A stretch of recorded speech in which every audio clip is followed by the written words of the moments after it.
नमस्कार दोस्तों, decode exam में आप सभी का स्वागत है। आज की क्लास में हम लोग डिस्कस करेंगे क्विक रिवीजन सीरीज और क्विक रिवीजन सीरीज में हम लोग डिस्कस करेंगे भारतीय राज व्यवस्था। ठीक है, तो मैं आपको बता दूं भारतीय राज व्यवस्था की क्विक रिवीजन सीरीज में अभी हमने 2-3 क्लासेस पहले भी ली है, तो आपने अगर नहीं देखा है तो आप प्लेलिस्ट में जाकर देख लीजिए। एक चीज मैं आपको और बताऊंगी, जो भी नए स्टूडेंट हैं, क्विक रिवीजन सीरीज में हम पास्ट ईयर्स के ही प्रश्नों को डिस्कस करते हैं, लेकिन 1 लाइनर फॉर्मेट में, ताकि कम समय पे मैक्सिमम टॉपिक कवर हो सके, मैक्सिमम रिवीजन करा सकूं मैं।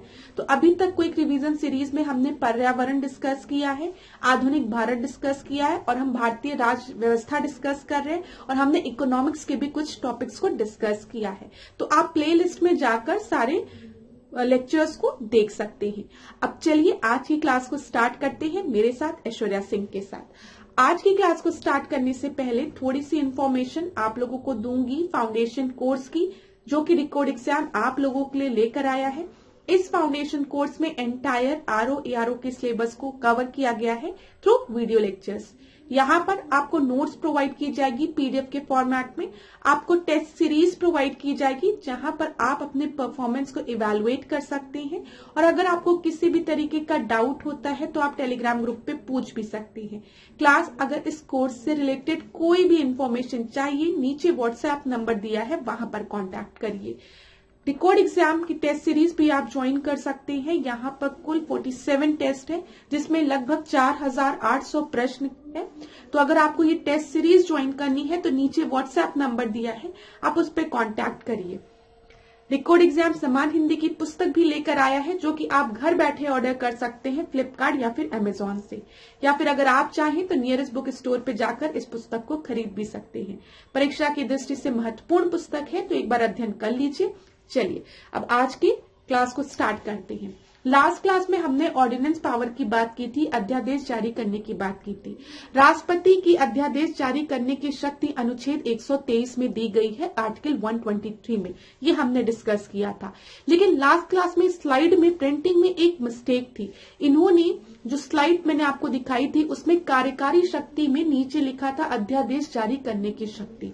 मैं आपको बता दूं, जब भी राष्ट्रपति की शक्तियों की बात होती है, जिसमें हम कार्यकारी शक्ति की बात करते, विधायी शक्तियों की बात करते, मतलब एग्जीक्यूटिव पावर की बात करते, लेजिस्लेटिव पावर की बात करते हैं, तो जब भी ऑर्डिनेंस इश्यू करने की बात आएगी, अध्यादेश जारी करने की शक्ति, तो वो कौन सी पावर होगी? वो तो आपकी विधायी शक्ति होगी ना। यहाँ पे लॉ से रिलेटेड है ना, लॉ फ्रेम कर रहा है ना, तो अध्यादेश जारी करने की शक्ति एक विधायी शक्ति होती है। तो ये चीज वहां पर आप करेक्ट जरूर कर लीजिएगा।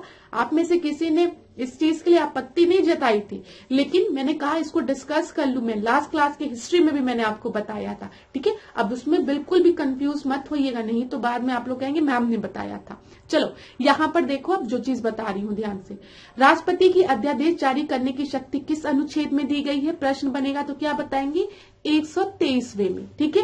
राष्ट्रपति अध्यादेश कब जारी करता है? दूसरा प्रश्न बनेगा, तो आप बताएंगे राष्ट्रपति के पास संसद के सत्र में ना होने की स्थिति में अध्यादेश जारी करने की शक्ति होती है। तो जब संसद के सत्र में ना होने की स्थिति में, ये चीज आप याद रखिएगा, सेशन में नहीं है, ठीक है। अच्छा, यहाँ पर एक चीज क्लास एकदम नोट कर लीजिए, जो परीक्षा में प्रश्न बनता है कि 2 सत्रों के बीच अधिकतम अंतराल कितने माह का हो सकता है? तो आप बताएंगे 6 महीने का हो सकता है। यहाँ पे सत्र की बात कर रही हूँ, मतलब सेशन की बात कर रही हूँ, इंग्लिश वालों को भी समझ में आ रहा होगा। तो 2 सेशन के बीच में कितना इंटरवल, मैक्सिमम कितना अंतराल हो सकता है? 6 महीने का हो सकता है। और जब आपके संसद सत्र में नहीं होते हैं, तब राष्ट्रपति अध्यादेश जारी करता है। ये चीज क्लियर हो गई। अभी और पॉइंट ध्यान से देखो। अध्यादेश की शक्ति संसद द्वारा बनाए गए कानून के बराबर ही होती है, ठीक है। ये चीज याद रखिएगा, कानून के बराबर ही होती है, और यह तत्काल लागू हो जाता है जब राष्ट्रपति इसे जारी करता है। अब यहाँ पर देखिए, अध्यादेश के अधिसूचित होने के बाद इसे संसद पुनः बैठक के संसद पुनः बैठक के 6 सप्ताह के भीतर संसद द्वारा अनुमोदित किया जाना आवश्यक होता है।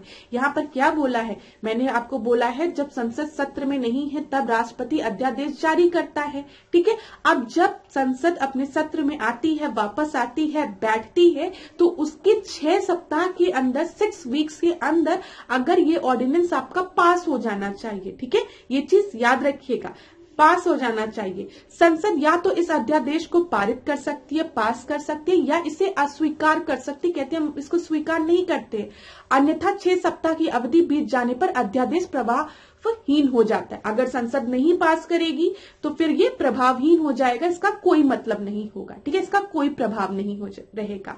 अब देखिए परीक्षा में अगर प्रश्न बनेगा कि मैक्सिमम कितने दिन तक राष्ट्रपति द्वारा जारी अध्यादेश आपका जारी रह सकता है मैक्सिमम, तो यहाँ पर आप याद रखेंगे 6 मंथ प्लस 6 वीक्स। ठीक है, कैसे, अब इसको सुन लीजिए आप।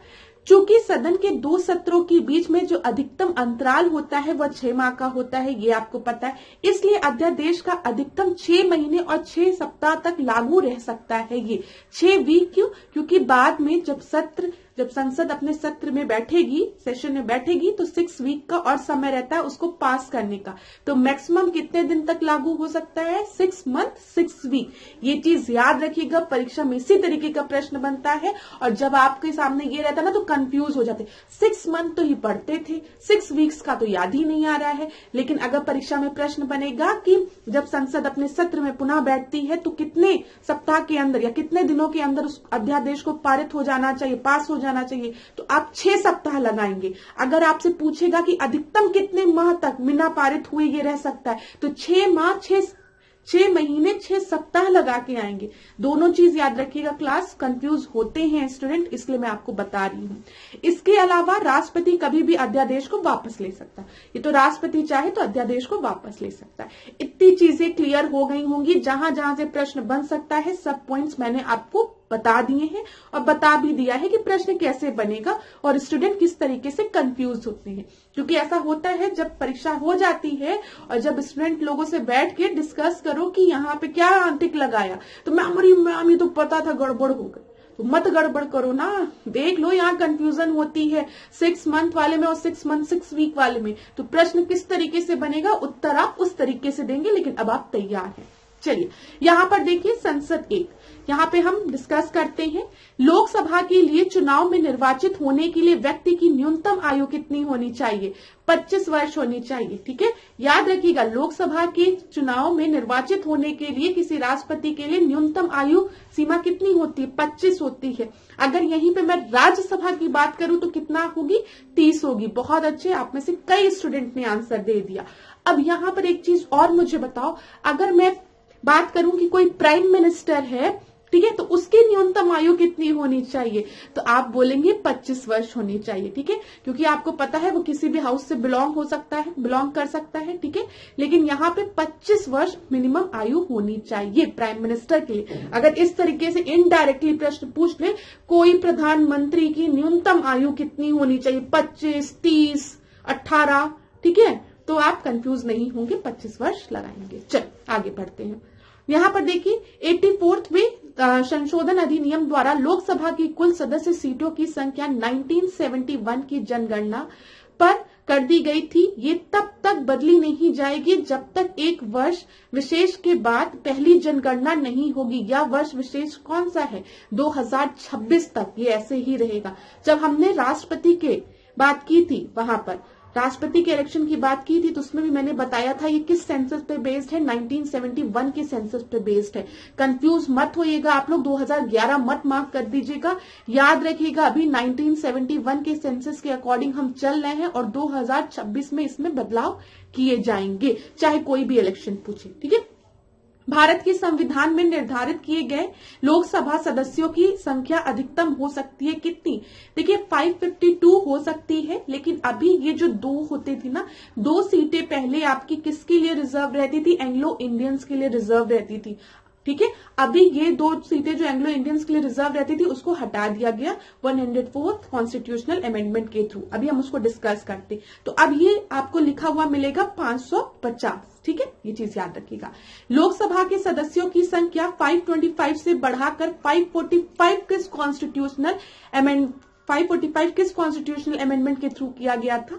तो ये 31st कॉन्स्टिट्यूशनल अमेंडमेंट के थ्रू किया गया था, ठीक है, याद रखिएगा।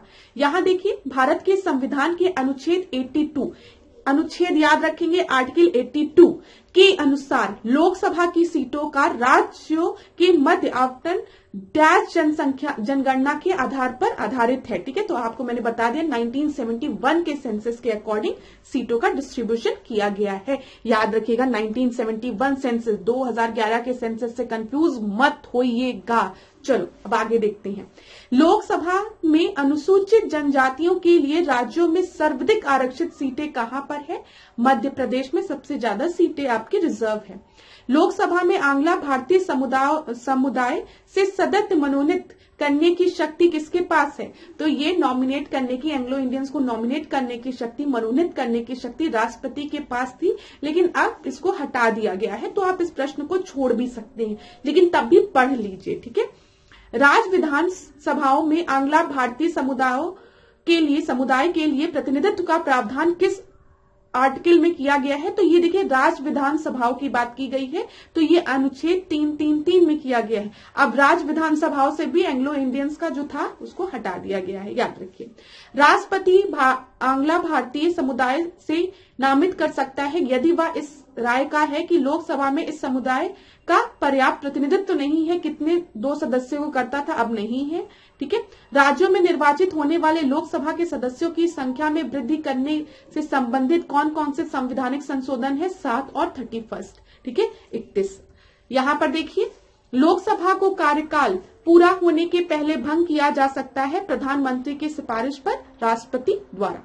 लोकसभा के कम से कम सत्र बुलाए जाते हैं वर्ष में 2 बार। मैंने अभी आपको बताया है ना, 2 सत्रों के बीच में जो मैक्सिमम आपका अंतराल हो सकता है वो कितने मंथ का हो सकता है? वो 6 माह का हो सकता है। परीक्षा में पूछा गया प्रश्न है, चाहे प्रश्न 6 महीने के रूप में पूछे, चाहे ये पूछ ले कि लोकसभा के कम से कम सत्र बुलाए जाते हैं कितने? 2। दोनों का मतलब सेम ही है। 1 साल को 6 महीने में डिवाइड करोगे, 2 सत्र, 2 सेशन, या तो 6 मंथ, ठीक है। प्रश्न कैसे भी बन सकता है। लोकसभा और राज्यसभा में गण पूर्ति संख्या कितनी होती है? कोरम 1/10, याद रखिएगा। लोकसभा में सदस्यों की जो अधिकतम संख्या निर्धारित की गई है वह कितनी है? 550। अभी देखिए वर्तमान सदस्य कितने हैं, इन सबको हम डिस्कस करते हैं। यहाँ पर रुकिए, पहले मैं आपको ये दिखाती हूँ। देखिए पहले 2 सीटें जो थी लोकसभा में 552 सीटें हुआ करती थी, जिसमें कि 2 सीटें जो होती थी वो एंग्लो इंडियंस के लिए आपके रिजर्व रहती थी। एंग्लो इंडियंस को नॉमिनेट कौन करता था? राष्ट्रपति द्वारा उन्हें मनोनीत किया जाता था। ये चीज क्लियर हो गया। लेकिन 104th कॉन्स्टिट्यूशनल अमेंडमेंट से 104, ठीक है, 104th जो आपका संविधान संशोधन है उसके द्वारा ये जो रिजर्वेशन था एंग्लो इंडियंस कम्युनिटी के लिए लोकसभा और स्टेट लेजिस्लेटिव में, उसको सीज कर दिया गया, उसको खत्म कर दिया गया। तो अब क्लियर हो गया, 2 सीटें हट गई, ठीक है। अब यहां पर देखो लोकसभा की अगर हम बात करें अब, तो लोकसभा में आपकी अधिकतम कितनी संख्या है? 550। तो जिन जिन किताबों में अभी अपडेट नहीं हुआ है वहां पे अपडेट कर लेना, ठीक है। जिसमें से जो 530 जो सदस्य होते हैं वो आपके स्टेट के रिप्रेजेंटेटिव होते हैं। 530 सदस्य राज्यों का प्रतिनिधित्व करेंगे और जो 20 सदस्य होते हैं वो आपके यूटीज का प्रतिनिधित्व करेंगे, ठीक है, केंद्र शासित प्रदेशों का प्रतिनिधित्व करेंगे। तो परीक्षा में प्रश्न पूछा था पीसीएस परीक्षा में कि केंद्र शासित प्रदेशों से लोकसभा के लिए में कितनी सीटें होती है, तो उसमें स्टूडेंट कंफ्यूज हो गए थे, उनको नहीं याद आ रहा था। तो यहाँ पर याद रखिएगा 550 में 530 जो है वो स्टेट के लिए रिजर्व मतलब होते हैं, प्रतिनिधित्व करते हैं, और 20 जो है वो आपके केंद्र शासित प्रदेशों के लिए का प्रतिनिधित्व करेंगे। इतनी चीजें क्लियर हो गई, ठीक है। अगर हम वर्तमान की बात करें तो वर्तमान में सदस्यों की कितनी संख्या है? तो 543 संख्या है। इतनी चीजें आपको याद रखना है। अच्छा, ये चीज आपको पता है कि लोकसभा जो है वो बीच में भंग हो सकती है, ठीक है। लोकसभा का अगर हम कार्यकाल की बात करेंगे तो इसकी प्रथम बैठक के लिए नियुक्ति तिथि से 5 वर्ष है, ये 5 वर्ष, ठीक है। यहीं पर अब हम राज्यसभा की बात करते हैं, जिसको कि हम अपर हाउस कहते हैं। यहाँ पर आपके कुल कितने सदस्य होते हैं? 250। अब स्टूडेंट्स को कंफ्यूजन नहीं होगी, एक आपका 550 है, इधर 250 है, ठीक है, 250, जिसमें से 238 सदस्य जो है वो राज्य तथा संघ राज्य क्षेत्रों का प्रतिनिधि होंगे, ठीक है। आपको पता है यहाँ पर स्टेट और यूटीज को रिप्रेजेंट करेंगे 238। अब कितने बच्चे बताओ? 12 बच्चे। तो 12 को कौन नॉमिनेट करता है? बताओ जल्दी से। प्रेसिडेंट नॉमिनेट करता है। तो इतनी चीजें क्लियर हो गई होगी, कोई दिक्कत नहीं है। और आपको पता है जो राज्यसभा है वो अपर हाउस है, ठीक है। तो ये आपकी डिसॉल्व नहीं होती है, ये एक परमानेंट हाउस है। इसके जो 1/3 सदस्य हैं वो प्रत्येक 2 वर्ष के बाद सेवानिवृत्त होते हैं, ठीक है। ये भी चीज आपको क्लियर होगी। चल, अब यहाँ पर देखो एक प्रश्न और बनता है क्लास। अब थोड़ा सा रटना पड़ेगा, मैं क्या करूं, प्रश्न बन जाता है। पूछ लेता है कि लोकसभा में कितनी सीटें आपके किस स्टेट के लिए रिजर्व हैं? तो अंडमान निकोबार 1। यहाँ पर किनको याद रखना, मैच द कॉलम के फॉर्म में प्रश्न बना है, सुमेलित करने को बना है, कौन सा सही सुमेलित नहीं है, इस तरीके से भी प्रश्न बना है। तो कुछ स्टेट्स को याद कर लो, ठीक है। जैसे अगर हम उत्तर प्रदेश की बात करें तो यहाँ पर 80 सीटें, ठीक है। उत्तर प्रदेश के बाद मध्य प्रदेश देखो 29, महाराष्ट्र देखो 48, ठीक है। फिर इसके बाद आप देख लीजिए राजस्थान 25, गुजरात देख लो भाई, गुजरात तो 26, ठीक है, हरियाणा 10। तो कुछ स्टेट्स की सीटें आप देख लीजिए, लोकसभा के लिए कितनी सीटें हैं स्टेट्स के पास, ठीक है। यहां पर देख लीजिए एक एक किसके पास है? चंडीगढ़ के पास, अंडमान निकोबार के पास, मिजोरम, नागालैंड, लद्दाख, लक्षद्वीप, ठीक है, सिक्किम। तो इसको प्लीज देख लीजिएगा, मैं आपको बता रही हूं, इसको छोड़ के जाने की गलती मत करिएगा। कई बार देखा है परीक्षा में यहां से प्रश्न बन गया है, ठीक है, और स्टूडेंट छोड़ देते हैं, सोचते कौन रटेगा। सही बात है, रटने वाली चीज है, लेकिन यहीं पे अगर आपका परीक्षा में प्रश्न बन गया और सही हो गया तो बड़ा आनंद मिलता है, ठीक है, कि लास्ट मिनट पे हमने सीटों का नंबर देख लिया था। तो प्रश्न यहाँ से कई बार पूछा है, हो सकता है फिर पूछ ले, तो छोड़ने की गलती मत करिएगा। एक बार देख लीजिएगा राज्यसभा का भी और लोकसभा का भी, ठीक है। कुछ को याद कर लेंगे तो आराम से आप एलिमिनेट करके प्रश्नों को कर लेंगे। मैं आपसे ये नहीं कह रही हूं सभी का याद करने बैठो, कुछ का याद कर लो, जो याद हो उसको याद कर लो। फिर परीक्षा में 4 ऑप्शन दिए रहते हैं, आप सही उत्तर निकाल ही लोगे, उसमें दिक्कत नहीं होगी। लेकिन इसको देखिएगा जरूर कि उत्तर प्रदेश में 80 है, राजस्थान में 25 है, महाराष्ट्र में 48 है, मध्य प्रदेश में 29 है, गुजरात में 26 है, हरियाणा में 10 है, हिमाचल प्रदेश में 4 है, ठीक है, झारखंड में 14 है, कर्नाटक में 28 है, केरला में 20 है। मुझे खुद नहीं याद है, ठीक है, मैं तो आपको देख के बता रही हूँ। चलो, इतनी चीजें क्लियर हो गई। मेंबर्स याद रखना 550, ठीक है, 550 में 530 जो है वो स्टेट के लिए, जो 20 जो है वो यूनियन टेरिटरीज के लिए। हम लोग किसकी बात कर रहे हैं? हम लोग लोकसभा की बात कर रहे हैं, ठीक है। इधर जब हम लोग राज्यसभा की बात करेंगे 250, जिसमें 238 जो है वो स्टेट और यूनियन टेरिटरीज से, और जो 12 है उनको कौन नॉमिनेट कर रहा है? उनको हमारे राष्ट्रपति नॉमिनेट कर रहे हैं। चल, इतनी चीजें क्लियर हो गई।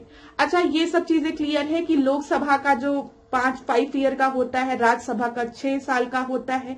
लोकसभा आपकी भंग हो सकती है, राज्यसभा आपकी कभी नहीं भंग होती है। इसके 1/3 मेंबर्स आपके 2-2 साल के अंतराल में रिटायर होते रहते हैं। ये सारी चीजें क्लियर होगी। अब यहाँ पर एक और इम्पोर्टेंट प्रश्न जिसमें कि बच्चे कंफ्यूज हो जाते हैं। देखिए, जब भी हम बात करते हैं लोकसभा की और राज्यसभा की, आपको पता है कि लोकसभा के पास ज्यादा पावर होता है, लेकिन कुछ ऐसी चीजें भी हैं जहां पर राज्यसभा के पास कुछ विशेष शक्तियां हैं, ठीक है। अब हम उन विशेष शक्तियों को पढ़ लेते हैं, क्योंकि यहाँ पर आप लोग कंफ्यूज होते हैं, तो अभी मैं उसी को डिस्कस कर रही हूँ। तो यहाँ पर देखिए, राज्यसभा को संविधान के अधीन कुछ विशेष शक्तियां प्राप्त हैं। वो कौन सी विशेष शक्तियां हैं उनको एक जगह नोट डाउन करो। पहले लिखो अनुच्छेद 249, आर्टिकल 249, आर्टिकल 312, आर्टिकल 67। अब आर्टिकल 249 के अंतर्गत राज्य सूची के विषय पर 1 वर्ष का बिल बनाने का हक किसे है? किसे है बताइए? राज्यसभा को है। यहाँ पर आपको पता है कि हम जब भी 7th शेड्यूल की बात करते हैं, ठीक है, तो यहाँ पर हमने 3 लिस्ट की हम बात करते हैं, राज्य सूची, संघ सूची और समवर्ती सूची, स्टेट लिस्ट, यूनियन लिस्ट और कॉन्करेंट लिस्ट, ठीक है।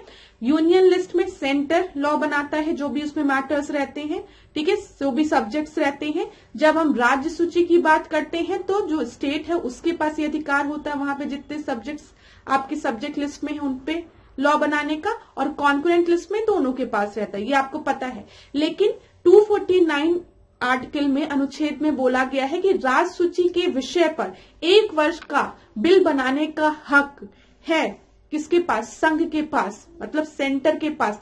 और ये हक उसको कौन देता है? ये हक अगर चाहे तो कौन देगा? राज्यसभा देगी। ये चीज याद रखिएगा, 249 में बोला गया है। 312 की बात करें तो यहाँ पे नवीन अखिल भारतीय सेवा के गठन का इसके पास शक्ति है। ठीक है, अगर कोई भी न्यू सर्विस नवीन भारतीय सेवा के गठन की, यहाँ पे पता है आपको, और यहाँ पे 2/3 बहुमत से करना होता है, ये भी चीज याद रखिएगा। और अनुच्छेद 67 की बात करेंगे तो उपराष्ट्रपति को हटाने वाला प्रस्ताव राज्यसभा में ही लाया जा सकता है। आपको पता है जब भी हम उपराष्ट्रपति की बात करते हैं, हम वाइस प्रेसिडेंट की बात करते हैं, तो वो एक्स ऑफिशियो चेयरमैन होता है किसका? राज्यसभा का। तो अगर उपराष्ट्रपति को हटाना है तो कहां पे आपको बिल लाना पड़ेगा? यहां पर राज्यसभा में ही लाना पड़ेगा, क्योंकि वो वहां का एक्स ऑफिशियो चेयरमैन है। तो 249, 312 और 67 एक जगह नोट डाउन कर लीजिएगा। चलिए अब और रिवाइज करते हैं। लोकसभा के सत्र का अवसान करने के लिए प्राधिकृत है कौन? राष्ट्रपति है, आपको पता है।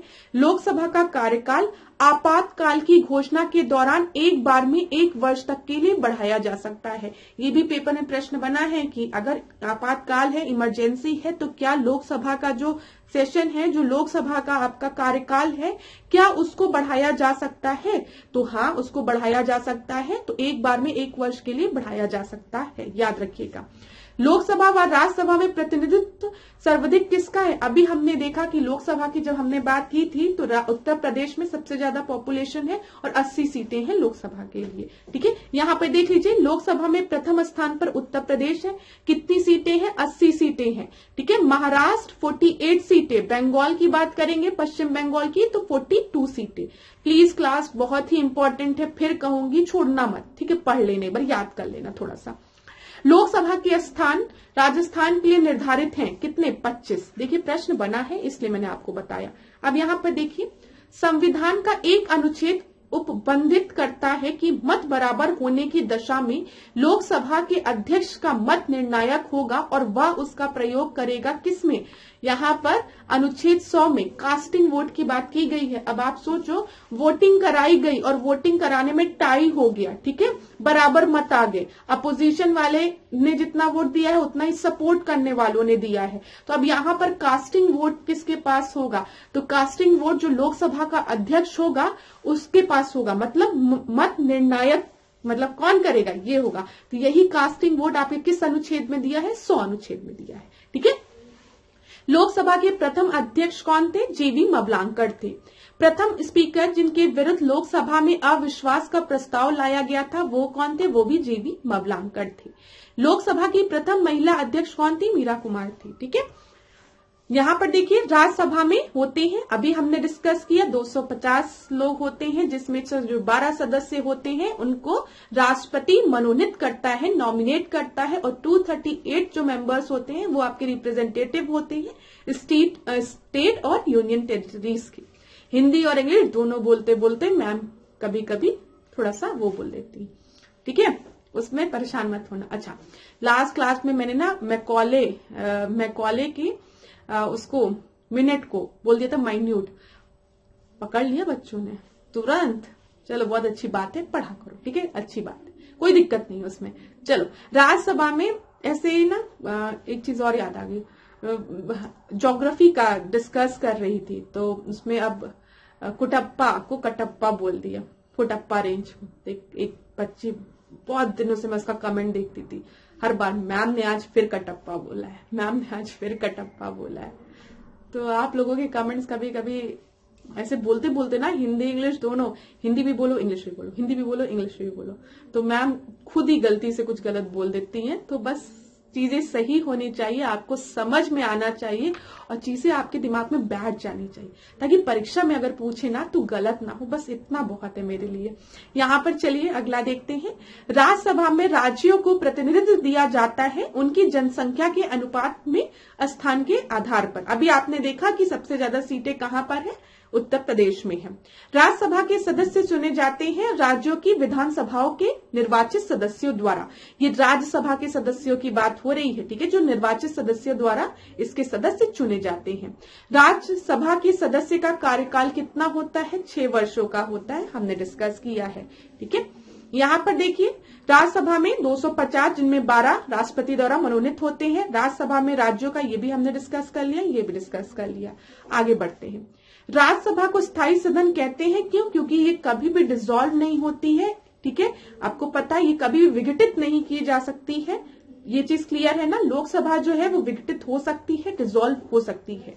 हमारे संविधान के अनुसार राज्यसभा का कार्यकाल समाप्त होने का विषय नहीं है, ठीक है, आपको मैंने बताया ये चीज।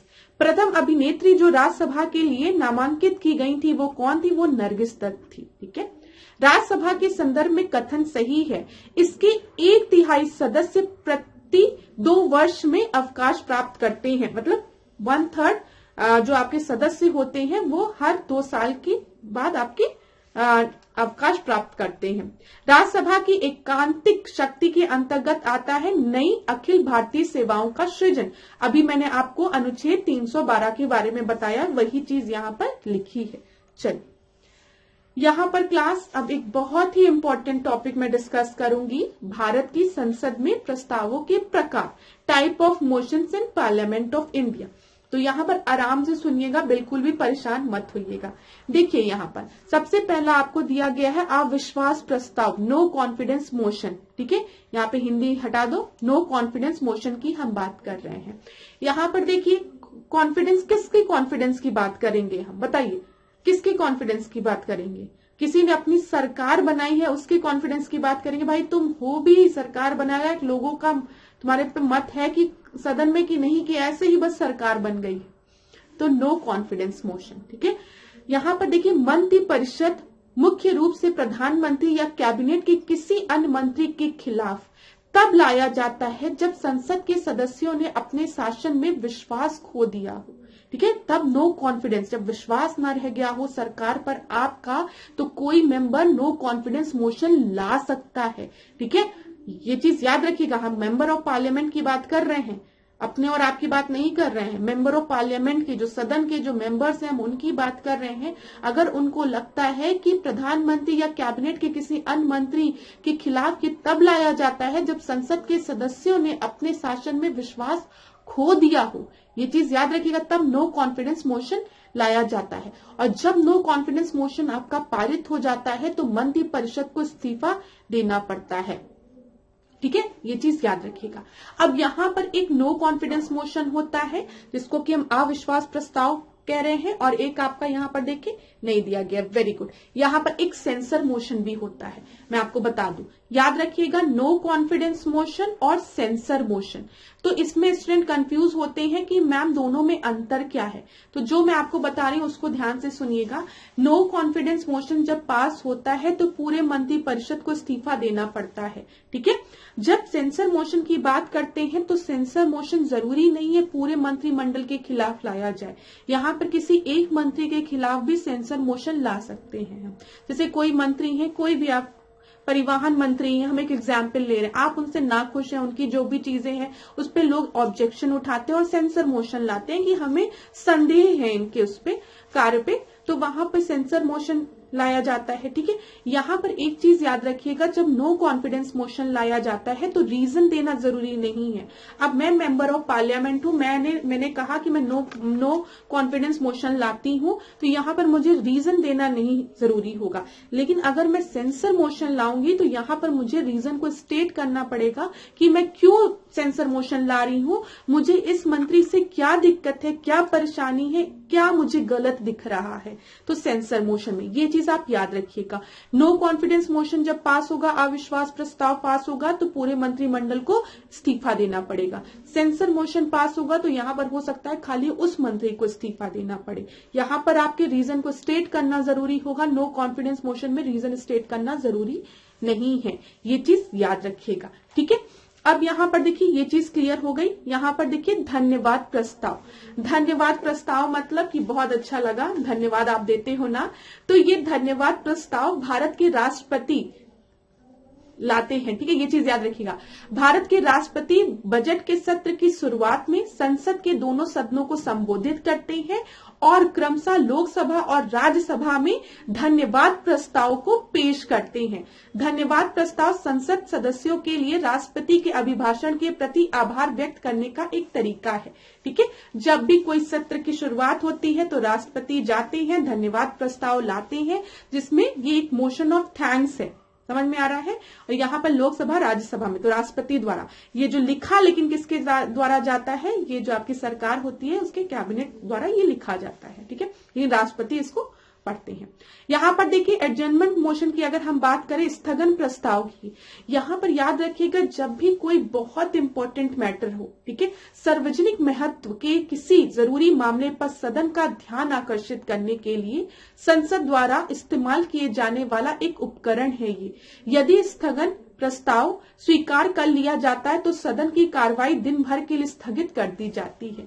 अब यहाँ पर देखिए एडजर्नमेंट मोशन की बात क्या है, कोई सार्वजनिक महत्व वाला कोई बहुत ही जरूरी मामला आ गया है। ठीक है, तो यहाँ पर क्या होगा, एडजर्नमेंट मोशन लाया जाएगा और उस मामले पे इसका डिस्कशन होगा। ठीक है, ये चीज आप याद रखिएगा।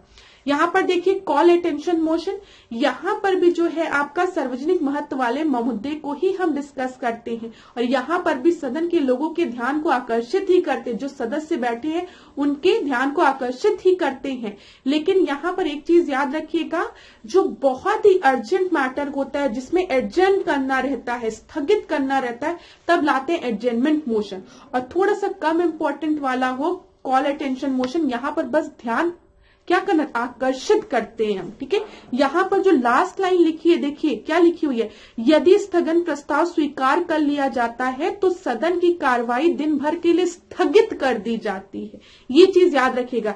यही चीज आपके एडजर्नमेंट मोशन जो कि हम बात कर रहे हैं आपके स्थगन प्रस्ताव को और कॉल अटेंशन मोशन को अलग करती है। यहां पर भी हम सार्वजनिक महत्व के मुद्दे की ओर ही संबोधित करते हैं, आकर्षित करते हैं लोगों के लिए। तो यहां देखिए सार्वजनिक महत्व के किसी मुद्दे की ओर संबंधित मंत्री का ध्यान आकर्षित करने के लिए संसद द्वारा सदस्यों द्वारा उपयोग की जाने वाली एक विधि है। इसके बाद मंत्री मामले पर संतोषजनक स्पष्टीकरण देता है। आपको समझ में आया ये चीज, वहां पे एडजर्नमेंट मोशन में स्थगन हो जाता है। ठीक है, कॉल अटेंशन मोशन में फिर मैं एक थोड़ा सा एग्जांपल दे रही हूँ। परिवहन मंत्री की बात कर रहे हैं, हमको कुछ नहीं अच्छा लगा तो आपने कहा परिवहन मंत्री हम आपका ध्यान यहाँ पर आकर्षित करना चाहते हैं, कॉल अटेंशन मोशन। ठीक है, आप हमको बताइए, तो ये चीज पता, इसके बाद मंत्री मामले पर संतोषजनक स्पष्टीकरण देते हैं, तो उनका ध्यान आकर्षित किया कि आप इसको हमें बताइए। ये चीज समझ में आ गया। ठीक है, कंफ्यूजन नहीं हो रही होगी आशा करती हूँ। अगर होती है ना तो कमेंट बॉक्स में बताना, नेक्स्ट क्लास में फिर डिस्कस करेंगे। अब यहाँ पर देखो विशेषाधिकार प्रस्ताव, प्रिविलेज मोशन तब उठाया जाता है जब संसद सदस्यों को लगता है कि एक संसद के रूप में अनेक विशेषाधिकारों का उल्लंघन हुआ है, तब प्रिविलेज मोशन का यूज किया जाता है। विशेषाधिकार प्रस्ताव को सदन के अध्यक्ष या सभापति द्वारा संबोधित किया जाता है। जब भी लगता है कि किसी जो विशेषाधिकार है उसका उल्लंघन हो रहा है तो प्रिविलेज मोशन लाया जाता है। क्लास कंफ्यूज मत होया करिए, जिससे जो लोग पॉलिटी पढ़े हैं उनको ये सब चीजें बहुत समझ में आती है। बेचारे जो स्टूडेंट पहली बार पढ़ने बैठते हैं वो ऐसे बाल खुजलाने लगते हैं, यार ये मोशन क्या है, ये प्रस्ताव क्या है, इसको समझ ही में नहीं आ रहा है। अभी किसी स्टूडेंट से अचानक से पूछोगे धन्यवाद प्रस्ताव क्या है, ठीक है, कितना भड़काऊ सा लग रहा है, धन्यवाद प्रस्ताव क्या है। धन्यवाद प्रस्ताव कुछ नहीं है, राष्ट्रपति जो स्पीच देता है सत्र के सदन के स्टार्टिंग में उसी को धन्यवाद प्रस्ताव कह दिया गया है। ठीक है, ये चीज या मतलब इसको बस ऐसे पढ़ोगे तो याद रहेगा, इसके लिए परेशान नहीं होना। आभार प्रकट करता है, धन्यवाद करता है। ठीक है, ये चीज समझ में आ गई ना, अविश्वास भी समझ में आ गया। अब देखो कटौती प्रस्ताव। संसद में कटौती प्रस्ताव का उपयोग संसद सदस्यों द्वारा सरकार द्वारा की गई अनुदान की मांग का विरोध करने के लिए किया जाता है, और संसद सदस्य या तो मांग की राशि का विरोध कर सकते हैं या तो सुझाव दे सकते हैं कि मांग को एक निश्चित राशि तक कम करें। कटौती प्रस्ताव आपका जो हम बात कर रहे हैं ये कई किस्म की भी होती है, तो वो हम डिस्कस करेंगे नेक्स्ट क्लास में। अभी थोड़ा सा आज टाइम का शॉर्टेज है, तो अभी क्लास को आज हम समराइज जल्दी कर लेंगे, लेकिन नेक्स्ट क्लास में हम इसको डिस्कस करेंगे। बस मैं थोड़ा सा आपको हिंट दे दूं, कटौती प्रस्ताव में क्या होता है कि जैसे जब आपने कोई भी स्कीम ला रहे, कुछ भी कोई भी आपका एक प्रस्ताव है, मांग है, तो आप कोई भी प्रपोजल है, कोई भी स्कीम है, कुछ भी है, उसको इम्प्लीमेंट करने के लिए कुछ पैसों की जरूरत होगी, राशि की मांग होगी। तो जब कट मोशन लाया जाता है तो यहाँ पर इसी राशि की मांग का विरोध करते हैं। ठीक है, अब इसको ये सुझाव देते हैं कि इसको पूरी तरीके से इस प्रपोजल को खत्म कर दिया जाए या फिर कुछ पैसों से कम कर दिया जाए, वो चीज है। तो वो हम नेक्स्ट क्लास में डिस्कस करेंगे। इतना समझ में आया ना? अभी इस टॉपिक को और अच्छे से नेक्स्ट क्लास में जरूर डिस्कस करूंगी, क्योंकि मैंने देखा है ज्यादातर स्टूडेंट इन्हीं सब चीजों में परेशान होते हैं। जो भी टर्म्स ऐसे मिलते हैं जहां पर बच्चे कंफ्यूज होते हैं, वो मैं आपसे डिस्कस करते हुए चलती हूँ। आशा करती हूँ क्लास आपके लिए हेल्पफुल है, आपके डाउट रिजॉल्व हो रहे हैं। और अगर कोई स्पेसिफिक डाउट है किसी भी चीज में, कोई भी टॉपिक से डर लग रहा है भारतीय राज्य व्यवस्था में, कमेंट बॉक्स में बताओ, उसको मैं कवर करूंगी, बिल्कुल भी चिंता नहीं। लेकिन एक भी प्रश्न गलत मत करके आना भारतीय राज्य व्यवस्था से, ठीक है? एक कर देना अगर मन करेगा तो, लेकिन उससे ज्यादा बिल्कुल भी नहीं। सिलेक्शन यही सब सब्जेक्ट्स कराते हैं आपके, और बच्चे क्या करते हैं, सोचते हैं कि वहां से प्रश्न पूछा था तो वो पुस्तक पढ़ेंगे। अरे कोई पुस्तक नहीं, पास्ट ईयर्स के क्वेश्चंस लगाओ, जहां से क्वेश्चंस ज्यादा बन रहे हैं उन सब्जेक्ट्स को पढ़ो, 3 बार पढ़ो, 4 बार पढ़ो, 5 बार पढ़ो, खोद डालो, ठीक है? ताकि प्रश्न ना गलत हो, सिलेक्शन जरूर होगा क्लास। बस थोड़ा सा ना स्मार्ट स्टडी भी करिए, ठीक है? मेहनत इंपॉर्टेंट होती है, लेकिन थोड़ा सा स्मार्टली पढ़ाई करिए, सिलेक्शन जरूर होगा। और वो समय आ गया है जब बार बार मन में ये उठेगा, अरे यार नहीं होने वाला, छोड़ देते हैं तैयारी, बस 10 दिन में किसका सिलेक्शन होता है, इतने लाख बच्चे बैठ रहे हैं कि मेरा नहीं होगा। अगर ये बात आ रही है तो ऐसे करके मुंह धोना ठंडे पानी से, ठंडी है ठंडे पानी से मुंह धो के आना, बाल भी धो लेना। लेकिन ये मत कहना कि मैम आपके कहने पे तबियत खराब हो गई, प्लीज, ठीक है? अपने रिस्क पे, लेकिन अपने आप को झकझोर के एक बार कहना, अभी नहीं तो कभी नहीं, ठीक है?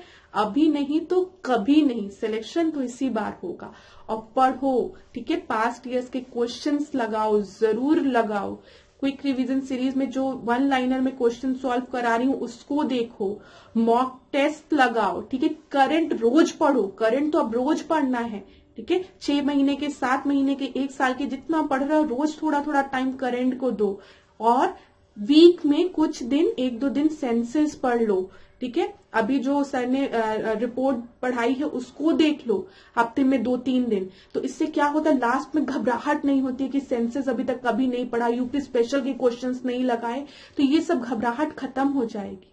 और पास्ट ईयर्स के प्रश्नों को लगाइए क्लास प्लीज, और जो भी अभी इधर एग्जाम्स हो रहे हैं सारे प्रश्नों को लगा के जाइए, सिलेक्शन जरूर होगा, अभी नहीं तो कभी नहीं। तो धन्यवाद, आज के सेशन को यहीं पे खत्म करती हूँ। लास्ट में ना क्लास के मैं आप लोगों को थोड़ा मोटिवेट करती हूँ, बीच में इसलिए मोटिवेट नहीं करती हूँ क्योंकि जो पढ़ रहे बच्चे रहते हैं ना उनकी रिदम टूट जाती है, और ये लास्ट में करने का फायदा ये रहता, मन करे तो सुनो, ना मन करे तो बंद कर दो, ठीक है? ना मन करे तो लेक्चर तो खत्म हो गया, बंद कर दो, मैम अपना प्रवचन देंगी। तो अगर मेरे प्रवचन से थोड़ा सा भी आप लोग मोटिवेट होते हैं तो बहुत अच्छी बात है। खूब पढ़िए, खूब आगे बढ़िए, सबका सिलेक्शन होगा, ठीक है? और ये जो हाउस वाइफ हैं जो सोच रही है कि घर का काम करते हुए सिलेक्शन नहीं होगा, आपका तो सबसे पहले सिलेक्शन होगा। बस एक रिदम बनाइए, रोज पढ़ाई करिए, थोड़ा थोड़ा करिए, सिलेक्शन जरूर होगा। धन्यवाद क्लास। इसी तरीके से मेरे साथ, ऐश्वर्या सिंह के साथ, डिकोड एग्जाम के साथ बने रहिए, खूब पढ़िए, खूब आगे बढ़िए, अपने प्रति वफादार रहिए और निडर रहिए, घबराइए मत किसी चीज से। एक दिन अच्छा समय आएगा और आप भी आराम से ऑफिस में बैठे रहेंगे। Thank you. चलिए नेक्स्ट क्लास में इसको हम डिस्कस करेंगे।